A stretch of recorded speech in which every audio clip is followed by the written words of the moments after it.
नमस्कार दोस्तों, स्वागत है आपका चौहान एकेडमी में। एक एक्ट थोड़ा सा बता रहा हूँ आपको, the Delhi land revenue act 1954। DDA के एग्जाम में ये सारे एक्ट अवेलेबल हैं, लगभग 2 से 3 एक्ट अवेलेबल हैं जो कि हमारे लिए पढ़ना बहुत ज़रूरी है। और ये 13 दिसंबर 1954 को ये जो पारित किया गया था। अच्छा, इसके आपको बहुत सारी चीज़ें इसके में प्रीलिमिनरी मिल जाएगी कि ये इसके दिल्ली रेवेन्यू एक्ट कहा जाएगा। ठीक है, ये जो होगा एक्ट जो होगा इसके हमने अप्लाई करेंगे इसमें the Punjab land revenue act 1887, UP land revenue act 1909। अच्छा, ये सब चीज़ तो आप पढ़ लेंगे। डेफिनेशंस हो गई इसकी, डिप्टी कमिश्नर क्या कहलाता है, मीन्स कलेक्टर, ये जानते हैं आप। जैसे deputy commissioner means the collector, जो यहाँ का डीसी होता है कलेक्टर कहलाता है, जिससे जो आईएएस बनता है। ठीक है, चीफ कमिश्नर मीन्स क्या होता है, माइनर क्या है, प्रिस्क्राइब क्या है, रेवेन्यू क्या है। यहाँ से भी क्वेश्चन आए कि प्रॉब्लम आपको है ही, आपको मतलब पॉसिबिलिटी है ही। अपॉइंटमेंट्स एंड ज्यूरिडिक्शन बात करें तो controlling power of chief commissioner क्या होते हैं, क्या अपॉइंटमेंट्स कैसे होती हैं, ये सारी की सारी चीज़ें इसमें चर्चा है और सारी की चीज़ें चर्चा की गई हैं। और ये आपके लिए एग्ज़ाम में बहुत इंपॉर्टेंट भी है और अच्छे खासे एग्ज़ाम में इसके एग्ज़ाम में मार्क्स पूछने की भी काफ़ी संभावना है। अब मैं जो चीज़ बताने वाला हूँ कि इसमें काफ़ी सारे सेक्शंस हैं, लगभग आप देखिए 52, ये 57 और मैं ये क्रॉस कर गया लगभग ये 65, ठीक, 74, 80, 84, कुल मिलाकर कितने सेक्शन है, 85 सेक्शन है। तो ये थोड़ी सी पीडीएफ तो मान लो आपको नेट वगैरह मिल जाए, लेकिन ये जो आगे की चीज़ें स्टार्टिंग होती है, the Delhi lands restrictions on transfer act 1972, ये एग्ज़ाम में है और एग्ज़ाम में पूछे क्योंकि उसी के अंदर है। अब इसमें क्या होता है कि बहुत सारे जो पॉपुलेशन दिल्ली में इंक्रीज़ होगी तो डिमांड होगी लैंड की, और जब लैंड की डिमांड होगी तो क्या होगी, ये बढ़ेगी डिमांड, तो द रिहेबिलिट करेगी the large population central government. तो उसके लिए जरूरी होगा कि लैंड के respect of the certain land है एक्विजिशन जो भी प्रोसीडिंग है इनिशिएट किया जाए इसके लिए। और इन सब चीज़ों का जो प्रॉपर्टी है, डीलर से या टेकिंग एडवांटेज जो भी है काम करेंगे, कैसे करेंगे, क्या मॉर्टगेज होगा, गिफ्ट होगा, लीज होगा, लैंड, ये सब चीज़ कैसे की जाएगी, या किस प्रकार से in order to impose restriction on transfer of land कैसे होगी। तो दिल्ली लैंड जो रिस्ट्रिक्शन ऑन ट्रांसफर जो बिल लाया गया था पार्लियामेंट में, एक्ट जो था 30 of 1972 में लाया गया था। ये जो दिल्ली लैंड है रिस्ट्रिक्शन और जो ट्रांसफर बिल लाया गया था, इसका एक ही रीज़न था, ये पार्लियामेंट में रिसीव किया गया असेंट ऑफ पार्लियामेंट ऑन 14 जून 1972। ये भी क्वेश्चन पूछ सकता है जीके में। इट केम ऑन द जो स्टेट्यूट बुक है, एक है the Delhi land restrictions on transfer act 1972। ये है, इसमें है क्या कि अगर इसकी मैं चर्चा करूं तो इसके बारे में उसी के अंदर ये बहुत इंपॉर्टेंट एक्ट आ जाता है। वो लोग कह रहे थे कि ये सर ये द दिल्ली लैंड एक्ट 1972 नहीं मिल रहा है। अरे वो कहाँ से मिलेगा, तो ये इसमें मिलेगा आपको। एन एक्ट जो इम्पोज करता सर्टेन रिस्ट्रिक्शन लगाता ट्रांसफर लैंड्स के बारे में, ये बताता है कि जो सेंट्रल गवर्नमेंट है या किस प्रकार से एक्विजिशन कर सकती है, प्रोसीडिंग जो भी चीज़ें हैं गवर्नमेंट की, या कुछ भी इसके जो व्यू है, इसके जो लार्ज स्केल जो ट्रांजेक्शन है होती हैं या ट्रांसफ़र होते हैं, तो कैसे बनेगा। कुल मिला करके इसमें बात की गई है कि देखिए, अब आपको पता है अच्छे से कि अगर दिल्ली देखा जाए तो दिल्ली अब धीरे धीरे क्या है कि साइड बाई दिल्ली एनसीआर बढ़ता जा रहा है। क्यों? क्योंकि पॉपुलेशन बढ़ती जा रही है। पॉपुलेशन बढ़ती जाए तो पॉपुलेशन बढ़ने की वजह से क्या होता है कि लैंड की जो कीमत होती है और बढ़ती ही बढ़ती, क्योंकि उससे डिमांड ज़्यादा हो जाती है। लेकिन भीड़ बढ़ने की वजह से क्या होता है कि लाइफ जो होती है बहुत रिस्ट्रिक्टेड हो जाती है, बहुत मतलब अनहेल्दी हो जाती है। तो इसलिए लैंड जो ये लाया गया था दिल्ली लैंड एक्ट 1972, इसमें रिस्ट्रिक्शन था ऑन ट्रांसफर में। शॉर्ट टाइटल्स की बात करते हैं, this act may be called Delhi land act कहलाएगा, इसका नाम बदल करके एक नया नाम बनाएगा 1972, और ये पूरे के पूरे यूटी ऑफ दिल्ली में लगेगा। It shall come into force at once आ गया। इसके अलावा इसमें डेफिनेशंस दी गई हैं, एडमिनिस्ट्रेटर कौन कहलाएगा, एडमिनिस्ट्रेशन में यूनियन टेरिटरी कौन से कहलाएंगे, दिल्ली के जो भी प्रेसिडेंट जो अंडर आर्टिकल 239 ऑफ कॉन्स्टिट्यूशन के अकॉर्डिंग जो भी इसमें एडमिनिस्ट्रेटर बनाया जाएगा पार्लियामेंट के द्वारा या हमारे प्रेसिडेंट के द्वारा। जैसे आप एग्जाम्पल इसमें लेफ्टिनेंट गवर्नर हमारे यहाँ के क्या है, एडमिनिस्ट्रेटर है। इसके अलावा कंपिटेंट अथॉरिटी कौन सी है, ये पर्सन या अथॉरिटी ऑथराइज बाई जो एडमिनिस्ट्रेटर जो है ये अथॉराइज करेंगे इनको, ठीक है। और ऑफिशियल गैजेट निकाल जाएगा to perform the function of the competent authority under this act for such areas as may be specified in the notification. Development act का मतलब क्या है, ये दिल्ली डेवलपमेंट एक्ट आ गया 1957।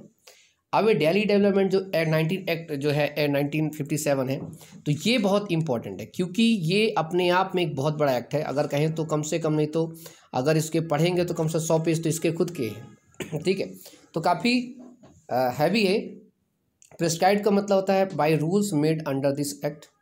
स्कीम क्या है, जो एक्विजिशन लैंड के लिए या प्लान के लिए, दिल्ली डेवलपमेंट के लिए जो भी चीज़ लाएंगे, प्रोजेक्ट वर्क लाए जाएंगे, या दिल्ली मास्टर प्लान। ये जो दिल्ली मास्टर प्लान है ये भी आपके सिलेबस में by the central government under sub section 2 of section 9 of Delhi development act. ये जो दिल्ली डेवलपमेंट मास्टर प्लान है ये काफ़ी इंपॉर्टेंट बनाया गया था इसके लिए, ताकि दिल्ली को ज़्यादा अच्छी तरह सजा करके उसको आगे बढ़ाया जा सके और अच्छी तरह से डेवलप किया सकते।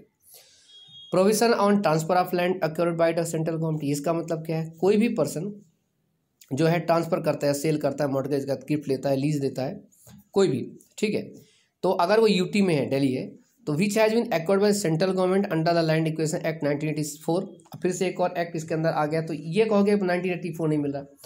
ये जो सेंट्रल गवर्नमेंट ने एक एक्ट लाई थी, लैंड एक्विजिशन एक्ट 1984, इसके अंदर क्या था कि जो भी जो ये लॉ प्रोवाइडिंग की जाती है एक्विजिशन लैंड के बारे में, तो सिर्फ पब्लिक पर्पज के लिए सेंट्रल गवर्नमेंट कभी भी ले सकती है। ध्यान रखना इस चीज़ के, मतलब सेंट्रल गवर्नमेंट के अंडर में सारी चीज़ें हैं। मतलब आप जो डीडीए जा रहे हैं, आप सेंट्रल गवर्नमेंट के कर्मचारी कहलाएंगे, अधिकारी कहलाएंगे। तो ये जो सेक्शन है काफ़ी रिस्ट्रिक्टिव प्रोविजन लगाता है, मतलब प्रिविलेज आप करता है। ट्रांसफर ऑफ लैंड इस जो सर्टेन्ड होती है या कटेल्ड होती है कॉमन मैन के लिए।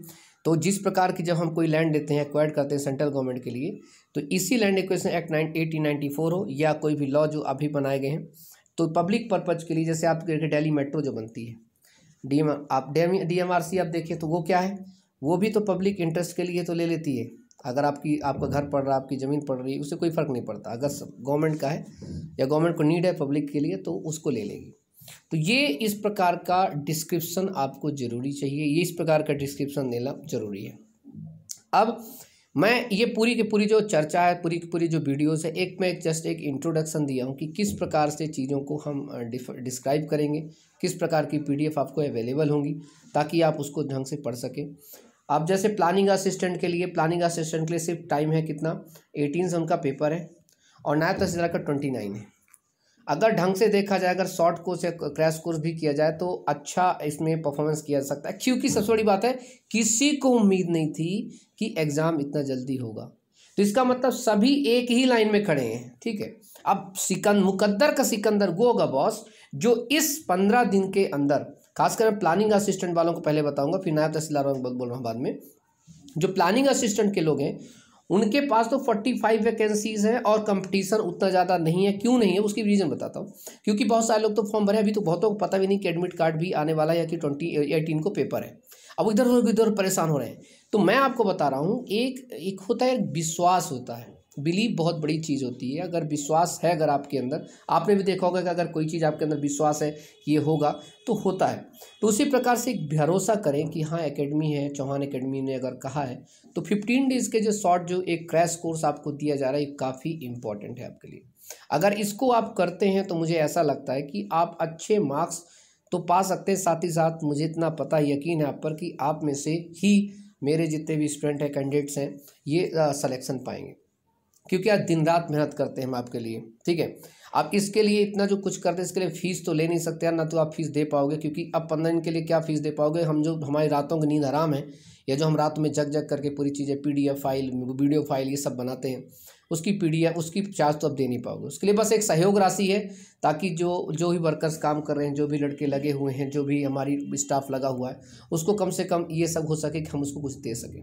तो आप बिल्कुल कांटेक्ट कर सकते हैं। ये इसी प्रकार की एक्सप्लेन करके मैं पूरी की पूरी आपको वीडियोज़ उपलब्ध कराऊंगा, और साथ ही साथ इसकी PDF भी उपलब्ध कराऊंगा। इस प्रकार के सारे ऐड की वीडियोज़ और जितने भी इंपॉर्टेंट मटेरियल्स है, सब कुछ दिया जाएगा आपको, ताकि आप घर में बैठ के अच्छे से आसानी से तैयारी कर सकें, इसको समझ सकें कि इसमें क्या है, करना क्या है इसको।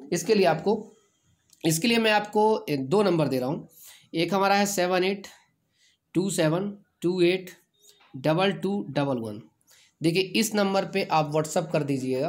कई बार क्या, जब कॉल करेंगे आप, तो कॉल नहीं उठा पाऊँगा, क्योंकि इस समय बहुत बिजी हूँ। बहुत बिजी का मतलब ये है कि इस समय भी एग्ज़ाम का समय चल रहा है, तो बच्चे बहुत फ़ोन करते हैं, तो आपका फ़ोन बार बार क्या हो सकता है, एंगेज जा सकता है, या कि क्या हो सकता है आपको ना लगे फ़ोन। तो एक से व्हाट्सअप कर दीजिए, मैं तुरंत आपको खुद ही रिवर्ट करूँगा और खुद ही आपसे मैं कांटेक्ट करूँगा। तो जितना जल्दी से जल्दी हो सके आप खुद को एनरोल करें, अपनी प्रिपरेशन करें और एक जो सहयोग राशि है उसको आप पे करें और आगे बढ़ें। यही मेरी एक दिली तमन्ना है और मेरी दुआ है कि आपको सिलेक्शन हो और आप सिलेक्शन लेने के बाद एक बार ज़रूर आएँ और थैंक यू बोलें, पर्सनली मिलने की कोशिश करें कि ठीक है एक बार मिलें। मुझे भी अच्छा लगेगा कि हमारे एकेडमी से कुछ आप गाइडेंस पा करके आप इतना आगे बढ़ें।